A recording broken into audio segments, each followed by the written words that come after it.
Shalom. First and foremost, I want to give all praises, honor, and glory unto Yahweh, Bahashem, Yahweh Shai, Bahashem, Rahakadash. Double honors to the apostles of Great Millstone, and peace and salutations to the Akim who are tuning into these videos. In this video, I wanted to go into the specifics of here, these everyday Americans, these Babylonians, when they're working in this society, they're not making enough ends meet to be able to sustain themselves or the society that they're working in. And I got these two articles, which unfortunately I'm not going to open them up because they got too many ads, but I'm going to pretty much speak on them and get to the point of these things. This first article I wanted to bring out is the title of it says that the Social Security checks could stop going out by April, ex-head warns. And so that's something that all these people are pretty much relying on at this point. They're relying on all these social programs and amenities so that they can get by. Because if you look at all the prices of eggs and all the foods, it's just accelerating. But then the people down here who are just the regular common serfs, they're not working. They're not getting enough hours during the week, and they're ultimately just suffering. And this society is basically, it's going to gear these people where it hurts them the most, in their money and their stomachs. And they're going to lose it pretty much. And with all these things happening, you have to put account that the Heavenly Father sent his prophets to come out early to speak against Mount Seir. And as we're preaching these words of doom and gloom, you're seeing that the words are actually quickening this place, and it's breaking down strongholds. And we're constantly speaking about how this place isn't going to be forever. It's not built to last, because you can see this economy and the whole capitalistic ideology, it was never meant to last. This place is literally Babylon. Now with this article, I'm not going to go into it fully because, like I said, there's too many ads on it. But me working in the city of San Francisco, I communicate with a lot of people from other places and buildings, cooks and dishwashers, and all of them have the same report, that they're cutting on hours. They need to look for better jobs, even second jobs, because the places and establishments that they're working at aren't making ends meet even. Well, they're cutting all these programs, Social Security checks, and no one's working. Why would anybody go and hit the city and buy expensive food? It just doesn't make any sense. Because in this article, there was this place where basically the city of San Francisco wanted to revitalize the streets so they can get back to how it used to be, specifically before 2020. Because I remember when we were at the camps on the highways and hedges in San Francisco, before 2020, there was always a crowd out there. People coming from all over the world to spend their hard-earned money. But now you're not seeing that anymore because everybody's through, pretty much.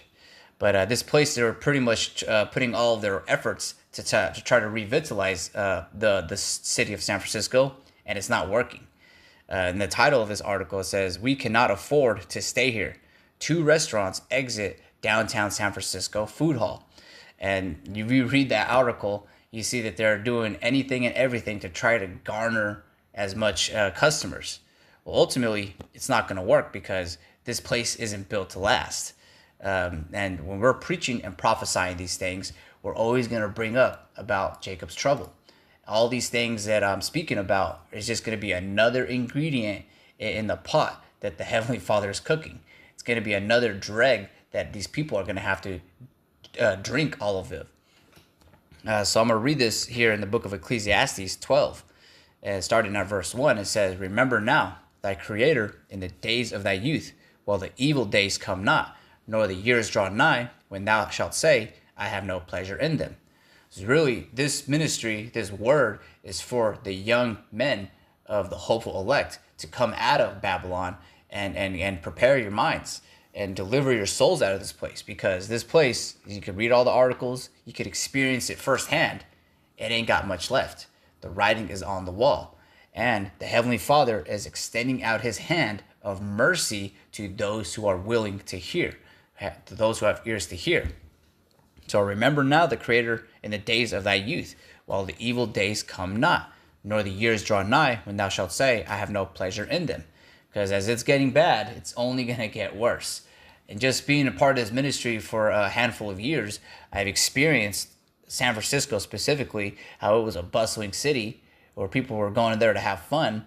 And as soon as things started happening on the world scale, the apostles of Great Millstone, what they were speaking on were actually coming to manifest. Rumors of wars, the signs and the times of the skies, all these things is just bringing this place more closer to its destruction. So remember now the Creator in the days of thy youth, while the evil days come not. Because if you don't have a covering of Yahweh B'Shem Yahweh Shai, you're not going to be able to stand there with all these things happening. The Heavenly Father is going to be, should be your refuge in these days to come. So I'm going to continue on in verse 2. It says, while the sun or the light or the moon or the stars be not darkened, nor the clouds return after the rain.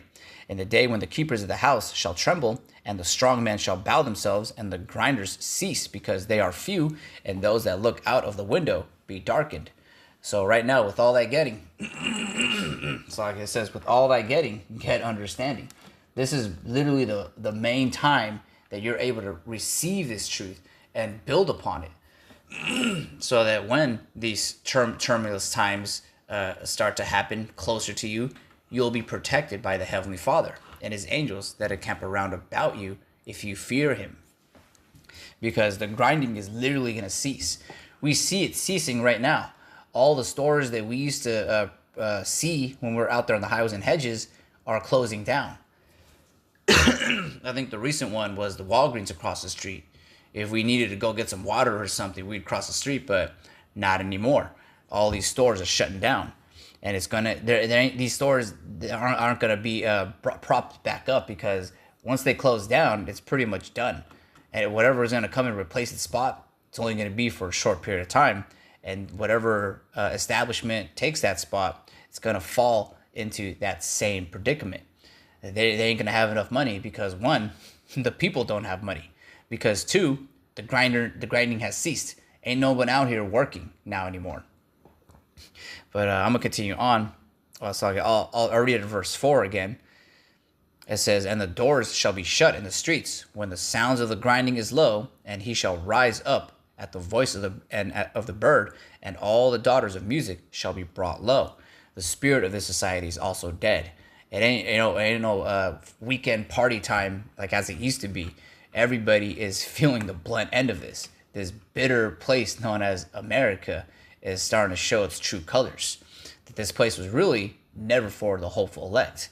We're vexed with the filthy conversation every day while we're here in the society. But we're still going to stand upon our watch and prophesy against this place. All right, so I'm going to continue on here in verse 5. It says, also when they shall be afraid of that which is high, and fears shall be in the way, and the almond tree shall flourish, and the grasshopper shall be burdened, and desire shall fail, because man goeth to his long home, and the mourners go about the streets. Yeah, so pretty much this place has got nothing but doom and gloom in store for it. And we're preaching and prophesying this to the hopeful elect, those who have ears to hear. You know, if you are affected by these things, you should want to incline unto Yahweh B'Shem Yahweh Shai so that you can be comforted. But we know and understand that not everybody wants to hear these words. They would rather choose and trust in the shadow of Egypt. They think that voting or whatever gimmick this society gives them is going to get them back into former glory. Like the whole thing with America, with Trump, make America great again, all that stuff. I forget his new motto, but ultimately, the Lord ain't with bringing America back to its quote-unquote former glory. This place is surely going to be destroyed. So I'm going to read this here in Jeremiah 51. And this is going into basically like the end times and what spirit you should be in. So I'm going to start at verse 1. It says, thus saith the Lord, Yahweh B'Shem Yahweh Shai, behold, I will raise up against Babylon and against them that dwell in the midst of them, that rise up against me, a destroying wind. So anybody who has a schism, a scoff, or an inquiry against what the Heavenly Father set up down here with His ministry and His men preaching and prophesying, well, every idle word is going to be held accountable in that day. because anybody who's coming up against us, well, I said that backwards. Anybody who's not with us is against us. You should be hearing these words, be baptized with these words and conformed, but these people rather be in that broad gate and scoff at us and say that America is still good or whatever. They still are addicted to whatever amenity this society has to offer. Well, enjoy it while it lasts, because of Babylon and whatever trinkets it's giving you, it ain't going to last. Because the Heavenly Father is going to rise up and destroying wind all of those who are against him. And this society is against him. You just look at what's happening outside the window, on the news, whatever. This society is literally designed to be destroyed. But I'm going to continue on in verse 2. It says, well, I'll read a little bit from the first verse. It says, and against them that dwell in the midst of them that rise up against me, a destroying wind. And that represents the thermonuclear missiles, because this is the only way this place has to go out. Just as Sodom and Gomorrah was overthrown, the same way is Babylon going to be overthrown.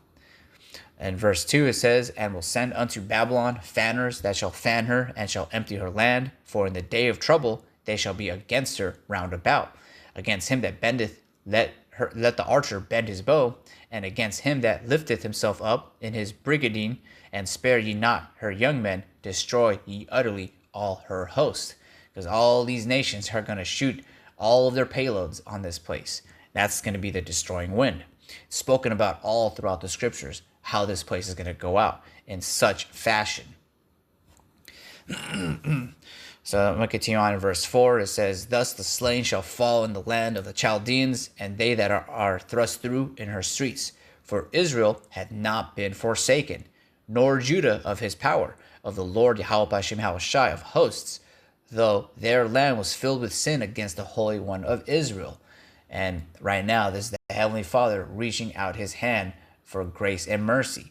That's what the house of David is seeking after. Because even though we've sinned against the Heavenly Father and found ourselves in a plethora of predicaments, if you adhere to these and trust in Yahweh B'Shem Yahushai, then his blood will be upon you. Because this is really just like a second Passover that's about to happen. And like how we used to have the lamb blood on the doorpost, that represents the new Passover that we're about to enter, having that blood of Yahushai on us, so that we pretty much the death passes over us, the Passover. When this place goes out, there's going to be a new Passover, a new high holy day for this grand deliverance. It's going to pretty much outshine what happened in Egypt, because this is going to happen like in our lifetimes with all these things, with an immaculate deliverance. It's going to be the strangest of our salvation, right, to the point where when Yahushua returns, every eye shall see. Just like how everybody heard about what happened with Egypt. So it's going to be the same thing here in Babylon, which every eye seeing it, they ain't going to be able to dispute it or question it. But I'm going to continue on this in Jeremiah 51, and I'm going to read from verse 5. It says, for Israel hath not been forsaken, nor Judah of his power, of the Lord Yahweh B'Shem Yahushai of hosts, though their land was filled with sin against the Holy One of Israel. But the Heavenly Father is extending his hand of mercy to those who have ears to hear, who are understanding this place ain't for us. Like, this place is full of debt, and you're not going to get your taxes in time. Your Social Security is going to go out the window. Like, this place is never for us. It was designed for us to be in captivity, pretty much. But ultimately, the Heavenly Father didn't put us out here to be ultimately done away with. He still has to deliver on his promises. So he has not forsaken the nation of Israel. He's gathering those who have ears to hear, and they're going to be delivered. So I'm going to read this in verse 6, because this kind of makes me think of faith without works. We have faith, and also we have works. We actually are separating ourselves from the society. Just us going to the highways and hedges is that practice of our faith. So in verse 6 it says, flee out of the midst of Babylon, and deliver every man his soul, and be not cut off in her iniquity. For this is the time of the Lord's vengeance. He will render unto her a recompense. And that fleeing out of Babylon really starts now. When you're baptized with this word, you're supposed to have a different way of conduct, a different speech, different manner, and eschewing evil pretty much, knowing that this place ain't it. Applying the scriptures whenever you see certain things, because the devil, our adversary, walketh up and down, seeking to devour us. But now that if you have the scriptures, if you have Yahweh Bashem Yahweh Shai with you, you can see through all that lies, all that smoke and mirrors. Babylon is pretty much, I'm going to go into it, a golden cup. So we're fleeing out of this place because now we see what really this place is. And in verse 7 it says, Babylon hath been a golden cup in the Lord's hand that made all the earth drunken. The nations have drunken over wine, therefore the nations are mad. And that wine represents the fornication and philosophies that he's pushing out throughout the four corners of the earth. Like, it's to the point where, like, if you read in the book of Isaiah, when this devil is cast down, even the trees are going to rejoice. That's how much wickedness this devil has been pushing out throughout the four corners of the earth. In verse 8 it says, Babylon is suddenly fallen and destroyed. Howl for her, take balm for her pain, if so she may be healed. But ultimately, within 1 hour, this place is going to go down. And right now, they could try as they might, but they're not going to be able to prop up back what they had in the nifty 50s, back in the Leave It to Beaver times. This place is surely destroyed, really, for the controversy of Zion. Because when we were down here in America, Babylon, Esau, Edom, forward our affliction. Therefore, the Heavenly Father is going to step in and make an example. So I'm going to read from verse 8 again. It says, Babylon is suddenly fallen and destroyed. Howl for her, take balm for her pain, if so she may be healed. We would have healed Babylon, but she is not healed. Forsake her, and let us go every one into his own country, for her judgment reacheth unto heaven, and is lifted up even to the skies.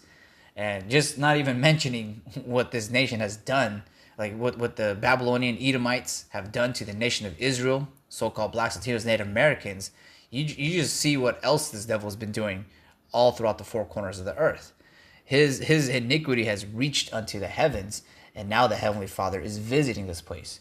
That's why whatever they try to do, it ain't gonna work. They could try to open up stores and prop up the society, give them little benefits here and there, stimulus checks. They could try to put balm on this wound, but it ain't gonna heal. The Heavenly Father is visiting this place. And with that, I want to give all praises, honor, and glory unto Yahweh, Bahashem Yahweh Shai, Bahashem Rachak Badash, Shalom Akim.